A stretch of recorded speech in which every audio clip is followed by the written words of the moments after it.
Welcome to the deep dive. We're here to transform complex insights into clear, engaging audio for you. Just a quick heads up first, the voices you're hearing today, they're actually AI generated. It helps us bring you this deep dives efficiently. Now, if you've ever stared at a C++ crash report and just, well, scratched your head, you're definitely in the right place today. We are plunging deep into the, let's say, intricate world of C++ memory management.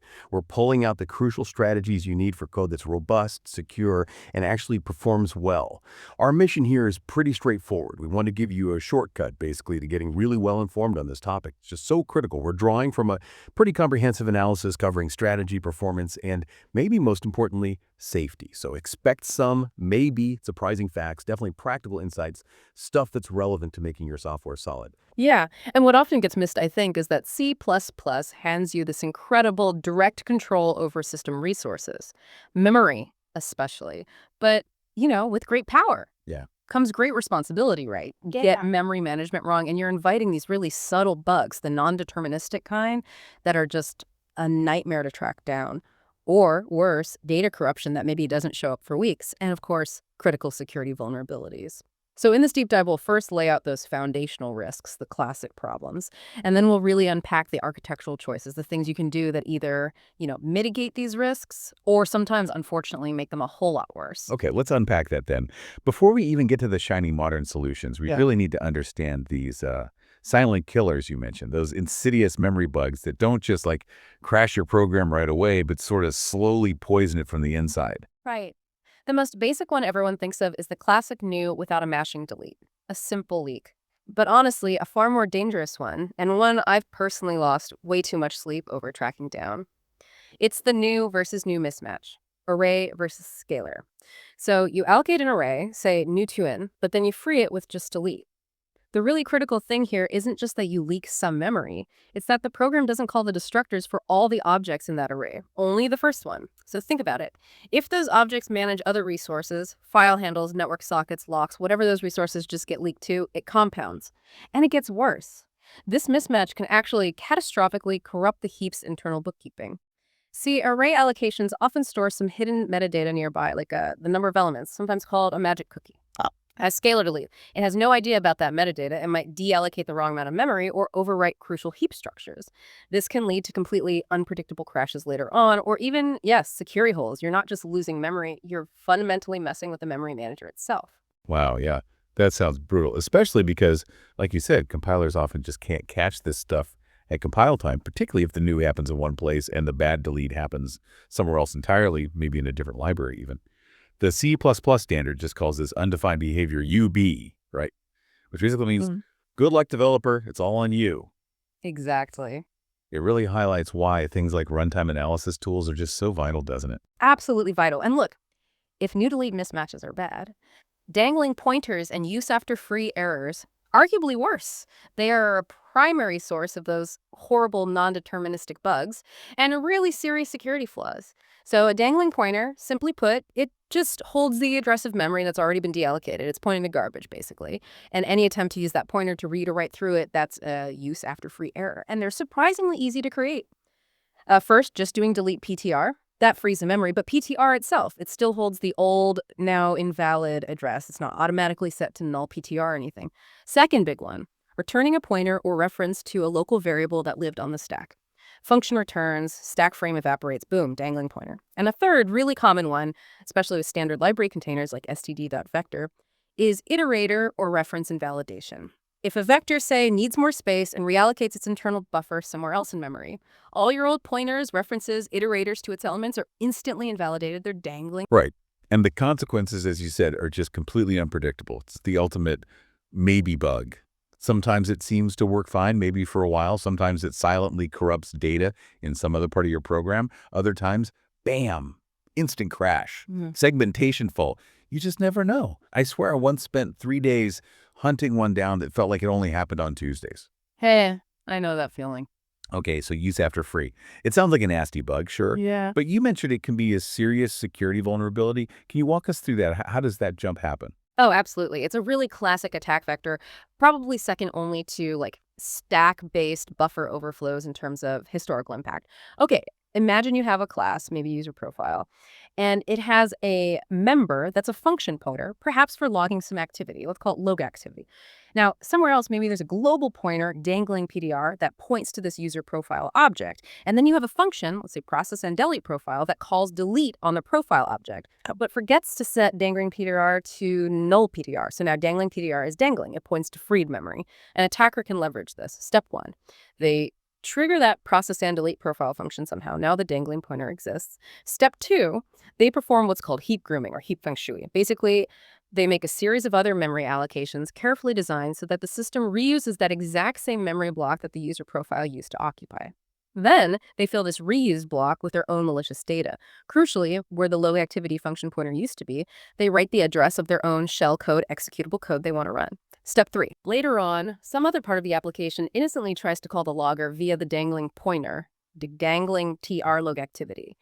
But instead of calling the real logger, the program jumps straight to the attacker's shellcode. Game over. They can potentially take control. Wow.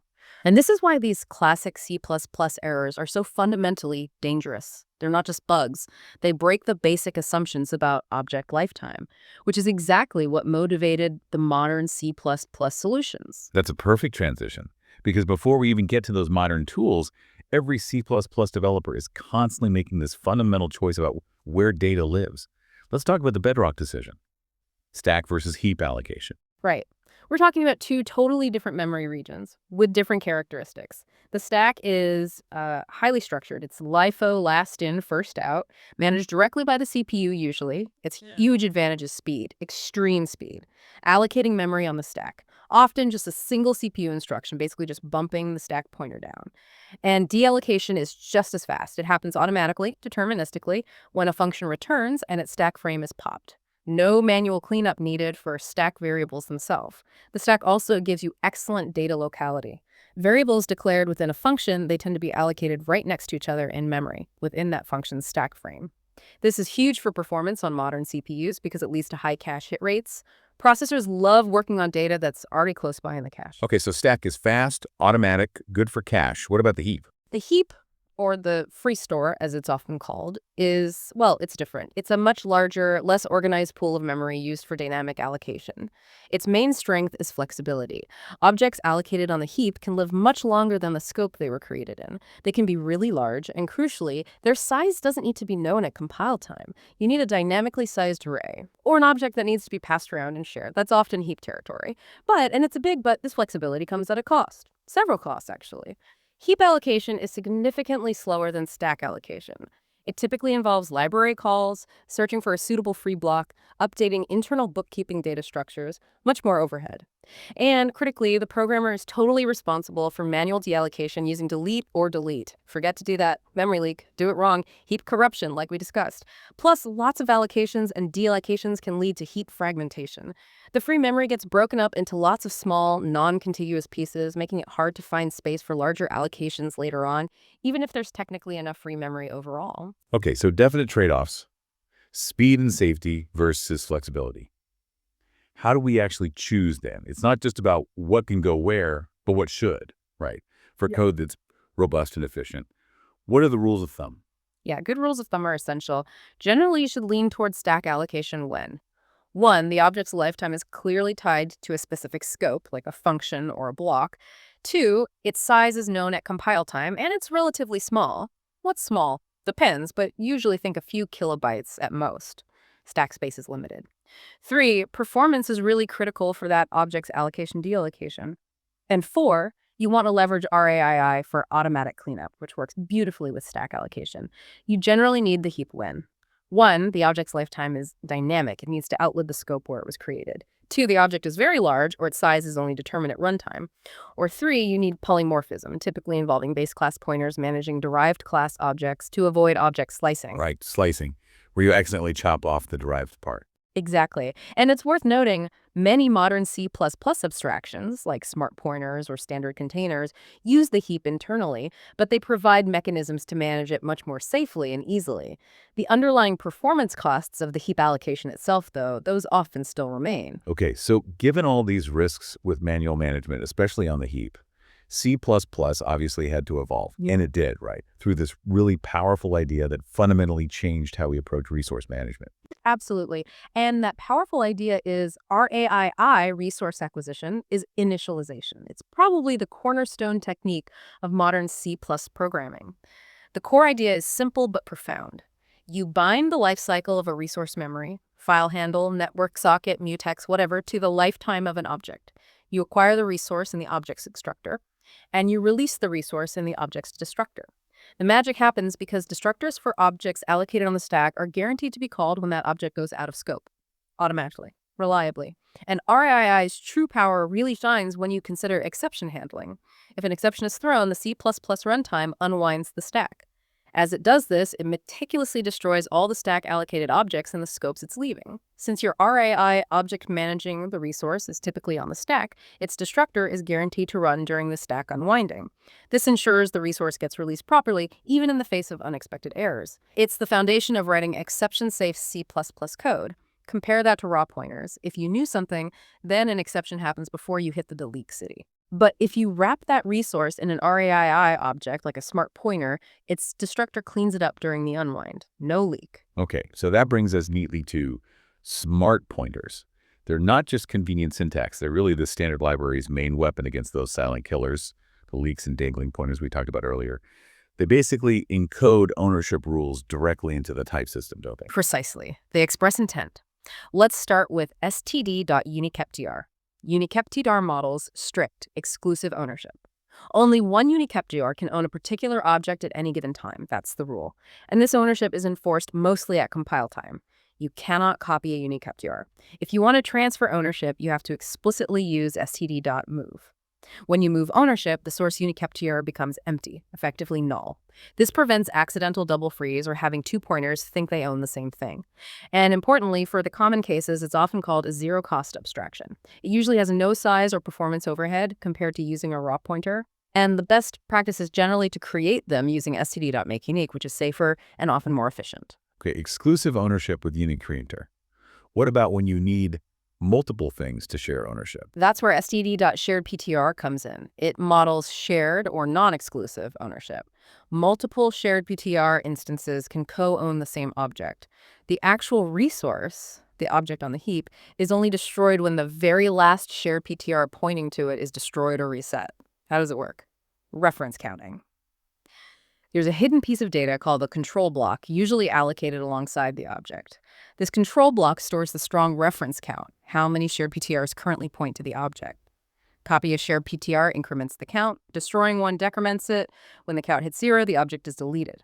Now, this control block adds a little bit of memory overhead, and updating the reference count usually involves atomic operations to be thread safe, so there's a small performance cost compared to Unikey Optima. STD makesure is generally preferred here too, because it can often allocate the object and its control block in one go, which is more efficient than allocating them separately. But shared PTR has one major potential pitfall: circular references. This is the big gotcha. Imagine you have two classes, A and B. Class A contains a std.sharedPTRB, and Class B contains a std.sharedPPRA. They point to each other. Uh-oh. I think I see where this is going. Exactly. Now, let's say the last external shared PTRs to an instance of A and its corresponding B go out of scope. Their reference counts decrement, but they don't reach 0, because A still holds a shared pointer to B, keeping B's count at 1, and B still holds a shared pointer to A, keeping A's count at 1.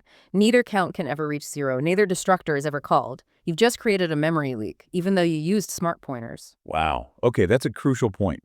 Even smart pointers aren't magic bullets against all leaks. Correct. And that specific problem, the circular reference, is exactly why std.weakPTR exists. A weak PTR is designed to break these cycles. It's a non-owning weak reference to an object that's managed by shared PTRs. Crucially, holding a weak PTR does not affect the object's strong reference count. It doesn't keep the object alive. It essentially just lets you observe the object if it still exists. You can't directly dereference a weak PTR because the object might have been deleted. Instead, you have to call the lock method on the weak PTR. If the object is still alive, lock returns a valid std.sharedPTR to it. If the object has already been destroyed, lock returns an empty shared PTR. So you always have to check if the locked pointer is valid before using it. Yes, exactly. It forces you to safely check if the object still exists before you try to access it. So, in our A and B example, if we change B's pointer back to A from a std.sharedptra to a std.weakptra, the cycle is broken. When the last external shared ptra to A goes away, A's strong count drops to 0 because B's weak pointer doesn't count. A gets destroyed, which destroys its shared ptr to B. B's count then drops to 0 and B gets destroyed. Problem solved. Got it. So really, smart pointers are a system for clearly expressing your design intent about ownership, making the code vastly safer and more robust when used correctly. Okay, this is great for general purpose code. But what about those situations where performance is absolutely paramount, like high-frequency trading or game engines? What happens when even the standard allocators, maybe wrapped by smart pointers, just aren't fast enough? Sometimes you need to get your hands dirty with custom memory stuff, right? Exactly right. In performance-critical C++, the default std.allocator, which often just calls malloc and free under the hood, can become a bottleneck. Those are system calls, they can involve locking, they can be slow. The good news is C++ is designed for this. Standard library containers like vector or map take an optional allocator template parameter. So you can write, say, std.vectorant, pool allocator, and replace the default allocator with your own custom strategy. A pool allocator, for instance, might pre-allocate one big chunk of memory up front. Then, when the vector needs memory, the allocator just hands out pieces from this pool using simple fast pointer arithmetic. No system calls needed for individual allocations. Like slicing off pieces of a big block. Pretty much. It's incredibly fast for scenarios where you do lots of allocations of similar-sized objects, maybe in phases, and you can afford to deallocate the whole pool at once later on. And you can take that concept even further with the object pool pattern. An object pool doesn't just manage raw memory. It manages fully constructed, reusable objects. Think about it. Sometimes object construction and destruction themselves are expensive, not just the memory allocation. An object pool pre-constructs a set of objects. When you need one, you acquire it from the pool, often just taking it off a free list. When you're done, you release it back to the pool, possibly resetting its state, making it ready for reuse. You avoid both allocation and construction destruction costs on subsequent uses. Where would you use that? Oh, it's huge in game development. Think particles, bullets, maybe even simple enemy AI objects that get created and destroyed frequently. Also in real-time systems where you need very predictable, low-latency object acquisition. Implementation-wise, you might use a linked list, a free list, to track available objects for O1 acquisition. And you can even automate the release back to the pool using a std.sharedptr with a custom deleter that, instead of deleting the object, just puts it back on the pool's free list. Okay, custom allocators, object pools. Yeah. What's the next level down in terms of control? That would probably be memory arenas, sometimes called memory regions or zones. An arena is typically a large, contiguous block of memory allocated upfront, often on the heap, but sometimes even pre-allocated statically. You then use custom, very simple allocators that carve out chunks from this arena. A common type is a linear allocator or stack allocator, not the program stack, but arena-based. It just keeps a pointer, like a high watermark, within the arena. Allocation is incredibly fast. Just advance the pointer by the requested size plus alignment. Deallocation is often done in bulk. You just reset the pointer back to the beginning of the arena, effectively freeing everything allocated within it in one go. Super fast, zero fragmentation within an allocation phase. So you can't free individual things easily then. Generally, no, that's the trade-off. It's great for things like processing a request, allocating lots of temporary data in the arena, and then freeing it all when the request is done.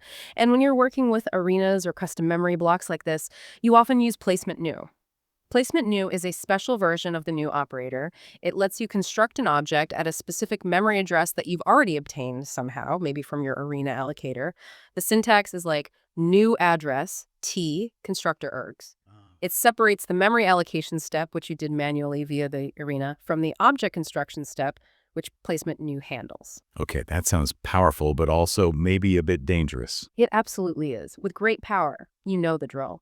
When you use placement new, you bypass the normal memory management system. This means you are now responsible for manually calling the object's destructor later, PTRIA.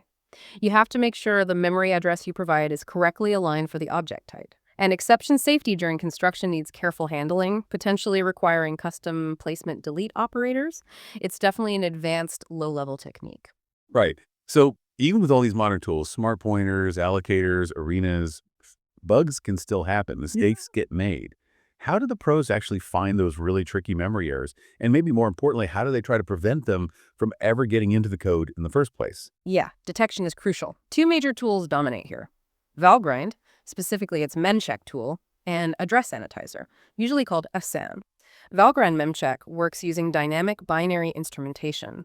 It basically runs your compiled program on a kind of simulated CPU, watching every single memory read and write. It's fantastic at finding heap errors, invalid reads writes, use after free memory leaks. A big plus is that you don't need to recompile your code to use it. The downside, it's very slow. Like 10x to 20x slowdown is common. ASan works differently. It's a compile time instrumentation technique.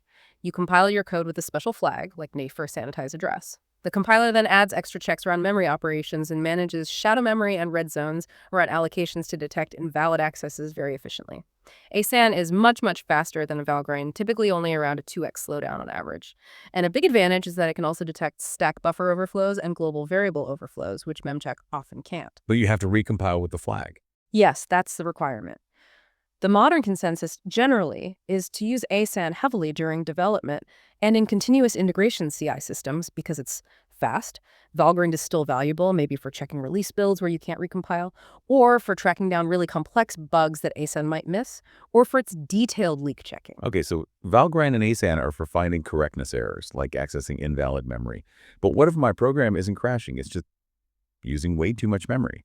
Or maybe allocation seems to be slowing it down. How do I figure out why?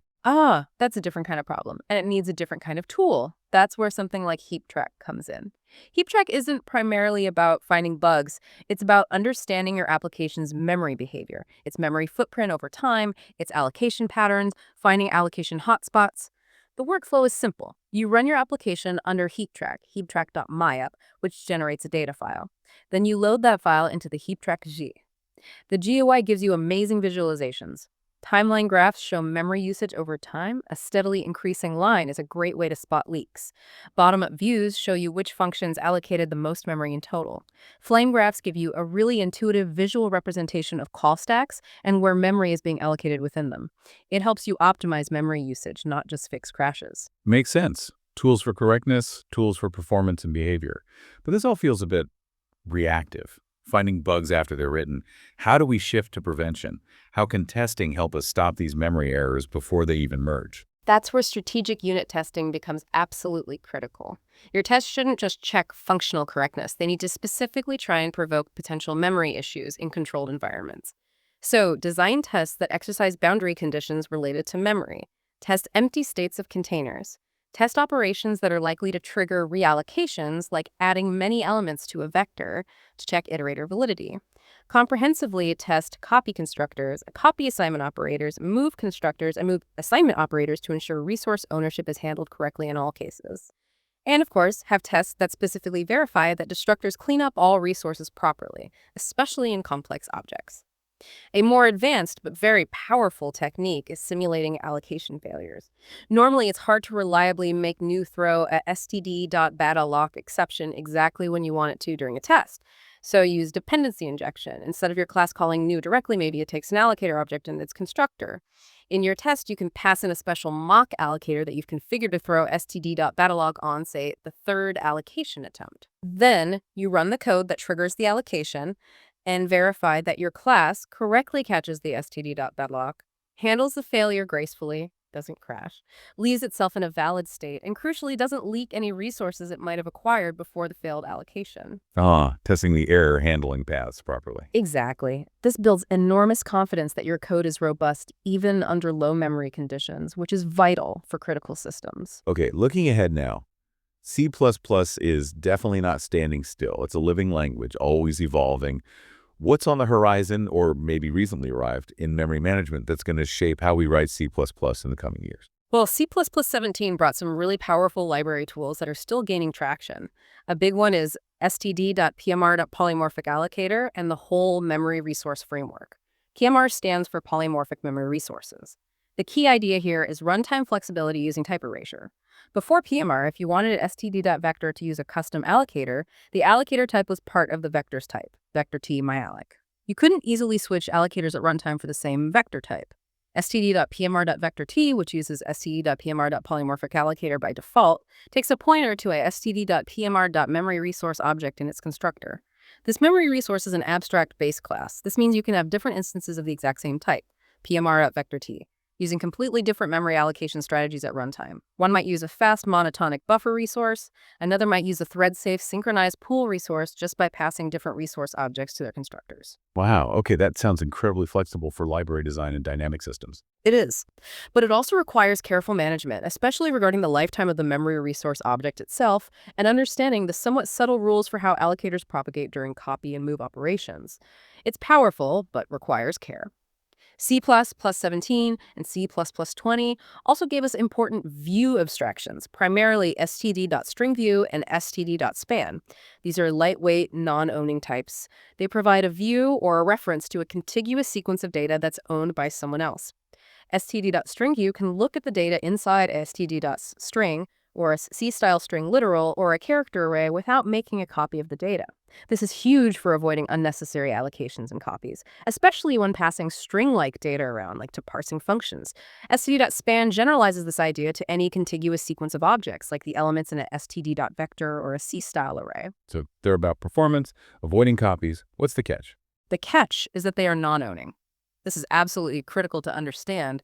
A string view or a span must never outlive the actual data it's pointing to. If the underlying std.string gets destroyed or the std.vector reallocates, any string view or span pointing to the old data becomes a dangling view. Using it is undefined behavior, just like a dangling pointer. You have to be careful with lifetimes. Okay, so PMR for flexibility, views for performance. What about further out? C++, +26 and beyond. Any big themes emerging? Yeah, two big themes seem to be concurrency and enhanced safety. For concurrency, there's ongoing work and proposals to standardize more sophisticated, low-level memory management primitives needed for high-performance, lock-free data structures, things like hazard pointers and techniques like read-copy-update, RCU. These are complex mechanisms for safely reclaiming memory in highly concurrent environments where traditional locking or even simple atomic reference counting isn't sufficient or performant enough. Okay, deep magic for concurrent systems. Pretty much. And on the safety front, there's a significant push, partly inspired by the safety guarantees offered by languages like Rust, to make C++ itself safer. The Safety Profiles Initiative is exploring ways to define subsets of C++ that could be statically verified by tools to be memory safe, eliminating whole classes of errors like dangling pointers or buffer overflows within that subset. And there are advanced proposals for enhancing lifetime analysis directly within the compiler, aiming to catch more potential dangling pointer or dangling reference errors at compile time, even in more complex scenarios than current compilers can handle. The vision seems to be C++, evolving into more of a multi-paradigm language, maybe offering distinct profiles you can choose based on your needs. You want ultimate bare metal performance? You need strong safety guarantees. Choose this profile. You need cutting-edge concurrency. Use these tools. Mastery is going to be about knowing which C++ tools and profiles are right for the specific problem you're solving. Wow, okay.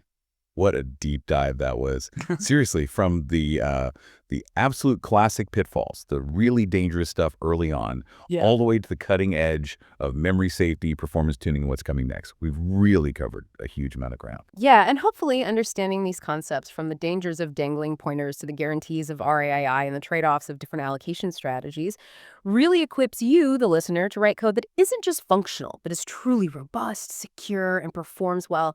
It really boils down to being deliberate, being intentional about how you manage every single byte, making those implicit memory contracts explicit in your code. Absolutely. And that leads us perfectly into our final provocative thought for you to ponder on your own. Think about your current code base, maybe the project you're working on right now. What hidden memory contracts, what assumptions about object lifetimes or pointer validity are you unknowingly relying on? And what would actually happen if one of those contracts was suddenly broken? Something to think about. Thanks so much for joining us on the Deep Dive. Keep exploring, keep learning, and we'll catch you next time.